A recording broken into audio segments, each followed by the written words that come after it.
All right, so we do have a VIP poll from our members here, and it's one of those things that, you know, if you don't know, we have a service called Angrysnowboarder.vip. It gets you early content, usually our reviews. Like I put up 127 reviews about anywhere from a month to 2 months before they hit the general public. We also do VIP live streams, VIP Q&As in there, stuff like that. There's different tiers you can get. The sticker tier is $7 a month. You get an envelope of stickers for $15 a month. For your first month, you get a sticker pack, and then every 3 months that you're a member after that, you get another sticker pack. So we do that usually March, June, fall, and then December. So basically that's what we did. But we had 3 questions that we put up in front of the people, and in third place, we had who would win in a fight? Battle of the Super Heavyweights. Ride's Big Jim versus Nidecker's Thunder.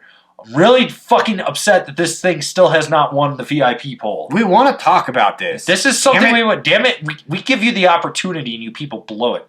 In second place, we had how is Kevin preparing for the day he meets super creepy fan Alan Russell? The answer to this is very short, but unfortunately you didn't pick it, so you don't get to know. And our first place pick, are companies too lenient on the terms of manufacturer's warranty? And I would basically answer this by more or less saying I think lenient is not necessarily the right word I would look for when talking when we're on this topic. Basically, I don't think they're specific enough about what that actually means. And I think in a lot of ways it's almost really the shop kid that really should be explaining this better, because that's true. In a lot of ways, like that's really who should be explaining this. The brand shouldn't have to do that realistically. Well, no, they should. They should put offer out the there. information for sure. But I think when someone's selling you a snowboard and they're like, "Well, there's a 2-year manufacturer's warranty on it," and that's where they end it. Like, right. And half the time, what it is, and this is certainly an issue of just data, print, marketing, all that other stuff. But more often than not, it literally just says 2-year warranty. Period. That's it. Well, what does that mean? Or it says 2-year. Well, some of them say 2-year warranty, manufacturer defect. Some of them will say that, but it's not specific on what a manufacturer's defect is. Right. And I've seen a lot of people, and I've had a bunch of people hit me up, and they're showing me photos of things, and they're like, "This is a manufacturer defect." And I was like, "No, you fucking ran into a rail." Yeah, that's an impact. That's what you have to understand about a manufacturer's defect. What that means is there was something wrong with the construction of whatever it is that caused the failure. So if we see, like at a shop, if you bring that in and we see any sign of impact, immediately not a manufacturer defect. You hit something. Top sheet chips. It's you running anything like that. Yeah, that. Like I have stuff. I've warrantied some stuff already this year from a few different brands, and I mean, my shop specifically, half the time when I'm warranting something, the conversation is, "Hey, you broke this. This is not a warranty, but I'm going to take care of you anyways." And so actually, realistically, I think this year I've had one real warranty. One. And there was no sign of impact. There was from any direction, from underneath, from the side, no overflexion, nothing had cracked. Everything was completely solid, but the top sheet had started peeling away from the rest of it. Sounds like it just had a bad spot where the epoxy didn't take. And that happens. But it's honestly pretty rare. Like maybe I do 20 warranties a year, and maybe 2 of them are genuine manufacturer defect warranties. The rest of them are just, I work for a really big company and I can just replace things for people out of good faith. And to be honest, even a lot of brands will do that. If you have to go directly through your brand and not through your shop, a lot of times they'll just give you new product because they just want to keep you as a customer. It's not because there was actually something wrong with what broke. That's what people need to understand, is there has to be something wrong with the way that it was built or put together that caused the failure. If you hit it, if it broke when you were ratcheting, you stepped on something, you broke your boa, you've been resting your board on top of your boot looks shredded, any of that kind of stuff, suddenly that's wear and tear. Sorry. That's just the reality of it. Well, the other thing is I think companies were a little too lenient for a long time, and they were too afraid of a negative review or someone saying something. Yeah. So they were giving people too much stuff, and so now there's like this entitlement, like, well, I can do this. Like I saw one the other day, like this fucking board, literally, like the dude ripped it right down through lower enchanted at copper and hit every rock on the way in, and he's like, so this is, and blew his edge out. Oh, this is a warranty. No, that's you being a fucking dumbass. Yeah. And we constantly, the other one we get is people will do that. You know, they'll destroy something. And then their answer usually is, well, I've done way worse to boards before, never had an issue. Okay. You got lucky. Got lucky, yeah. My favorite is I was just riding along. And you were just riding. JRA. You say JRA, you're lying. Yeah. Boards don't just randomly explode. Sorry. Not a thing. Yeah, no. Yeah, the second you walk into a shop and say, I was just riding along, the person you're talking to immediately knows you're a liar and is lost all motivation to help you with anything. Yeah, I don't know. I think I need to bring back Randy, the warranty guy, and do a top 5 on like what is and isn't.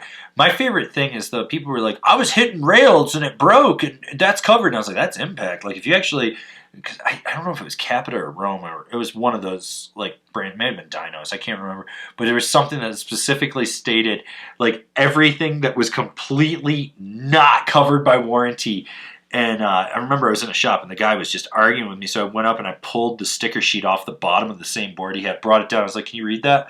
And he read it, and I was like, you gonna tell me I'm fucking wrong now?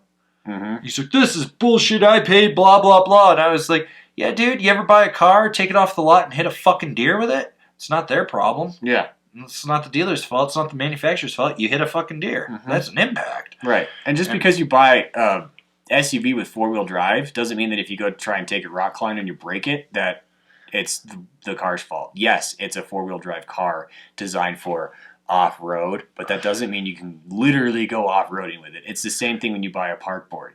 Yes, it's a park board built for freestyle riding in the park, but you go and slam that thing on rails and you break it, you broke it. Well, my favorite is people that land tail heavy or nose heavy and they crack the board. Yeah. Mm-hmm. And my favorite was you remember, like, I think it was the Malavita or the Cartel that had like that little wing that would pop off the back, so it was like that push point. Still has. No, it's not as aggressive as it used to be. One of them still is, one of them isn't, but one of them still is. But it was the first year because they didn't bevel the base, right? So it was perfectly flush. So when you would land. I had a guy actually. I've seen those puncture top sheets. Yeah, that's the thing. Is like there was impact marks before it cracked, and he's like, "This is 100% manufacturer." And I was like, "No, actually, your binding broke." And you know what the funny thing is like with everything I do at Angry, I've got friends in warranty at different companies. They'll hit me up and they'll be like, "Should I warranty this or not?" And I'll be like, "Were they being cool to you or not?" And they're like, "They're being kind of dicks." And I was like, "Yep, that I wouldn't warranty it. That's impact." And it'll be funny because they'll come back and be like, well, we consulted someone who's third party, and they said that that's impact.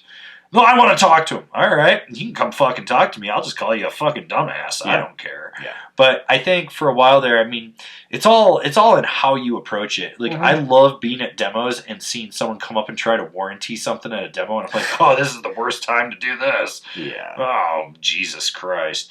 Like, what did you do? What did you do? Why are you doing this? This makes... And literally, if you ever snap a board, it's your fault.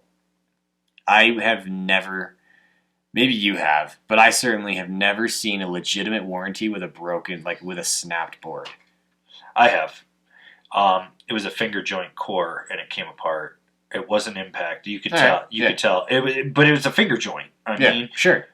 Why are you building cores with a finger joint? That doesn't make sense. Lots of companies still do that. I know. It saves money. That did, yeah. But, it's wrong, but it saves money. Yeah, well, exactly. I mean, if you put it on a beginner board, it makes sense. But, like, putting it on a park board? Yeah, come on. My favorite was Marcus actually bent a Vapor once with the Alumafly core. Mm-hmm. That they were just like, I guess we got to warranty that. I've bent a few boards too. I mean, I'd call it impact, but one or two of them I was just like, this shouldn't be bent like that. It's weird. It's always weird, like when you break a finger joint in a core too, because the board does weird shit afterwards. You're like, this is not fucking right. And I don't know. The other one that blows my mind is like outerwear. When it's like really like the waterproofing wore off. Well, I had a girl. You one used time. it. Well, no. So it was actually at your shop when I was helping a rep one time. This girl came in and she's like, "I need the most waterproof things because my butt gets wet every time." And I was like, "Your butt gets wet every time?" And she's like, "Yeah, it just gets wet every time." And I was like, "Do you have white pants?" And she goes, "Yes." And I was like, "Oh, fuck, I know exactly where this is going." I was like, "Do you wash them every time you go snowboarding?" And she's like, "Yeah." And I was like, "Do you use tech wash?" And she goes, "No." And I go, "You washed the waterproofing off of them." Mm-hmm. And I was like, "You're an idiot." And I like tried to explain it to her that if she just used tech wash, she's like, "No, I can't do that. You should be able to wash this stuff every time." I was like, "Every time?" Like, I wash my jackets like once every 2 seasons, if that. Like, yeah. Like and there are some waterproof layers that operate better when they're clean, so don't hesitate to wash your stuff. Yeah. That said, generally speaking, most waterproofing is what we would call an 80-20, where after 20 washes, it maintains 80% of its waterproofing. So just take that into account. And if you can, use tech wash. It's better. And B, if you have to use regular detergent, don't use liquid. Use powder. Liquid will actually clog pores and make your waterproofing worse. Yeah, that, and also pay attention to how you have to dry it. Most of that stuff is hang dry. Mm-hmm. I knew someone that actually legitimately put it on high and melted their stuff. Like didn't just destroy their outerwear; they destroyed their dryer. Yeah, but that's the one. Like that one, or my favorite are the people that want to warranty a full binding because they broke a ladder strap. Oh man. You get a new part. You get a new fucking part. It's not that hard. I mean, if something goes wrong with your car tire, you don't get a new car. You get a new tire. Unless you're my ex-girlfriend's dad. Window fell off the track, so he just pulled into the dealership and bought a new car. I mean, we used to joke that one of my old high school friends, whenever he needed an oil change, he would just go buy a new car instead. Really? Yeah. One of those people, huh? No, not anymore. It used to be. Used to be.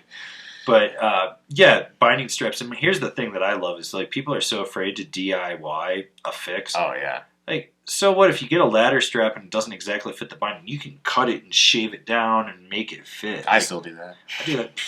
I've done that so many times. I fucking fixed bindings with zip ties. I'm just like, oh, I'm just gonna zip tie this on and hope it works. Zip ties and duct tape. It makes the world go round. Mm-hmm. I didn't actually. I busted out the knife in front of somebody the other day, and they looked at me pretty weird, and then everything went together right, and they were like, "Oh, okay, yeah," and they just left. Yeah, no, people. Blows my mind if it doesn't cosmetically look right, and I'm just like, whatever. Mm-hmm. And I also think plastics have gotten a lot better because I don't break ladders like I used to. Yeah, they definitely have. I don't have to replace nearly as many ladders as I did even just 5-6 years ago. I feel like. Yeah. I think I'm going to have to replace some ladders this year, but that's whatever. I've been really aggressive with them. Oops. Oh, well. Anyways, I think that the big takeaway from this is I think companies have been a little too lenient letting people get away with stuff that isn't manufacturing defect. And I also think that there isn't enough education on what is actually covered by manufacturer's warranty. Right. And you know, I always love people that are like, well, so-and-so gives a 3-year warranty, and these guys give a 1-year warranty. It's covering the same shit. Mm-hmm. Like, well, it's kind of the whole thing of, like, when Yes moved to a lifetime warranty with their boards. That's a marketing ploy. Yeah. Like, it's manufactured. And the other thing is if you see lifetime warranty on anything, it is the lifetime of the product, not of you.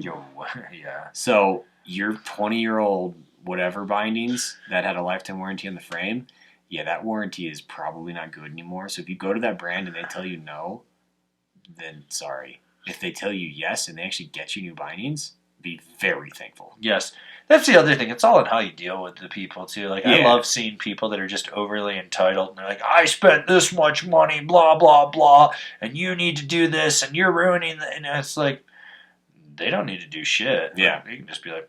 And if you send the warranty department a bitch-fest email on a late on a Friday, just expect not to get anything out of it.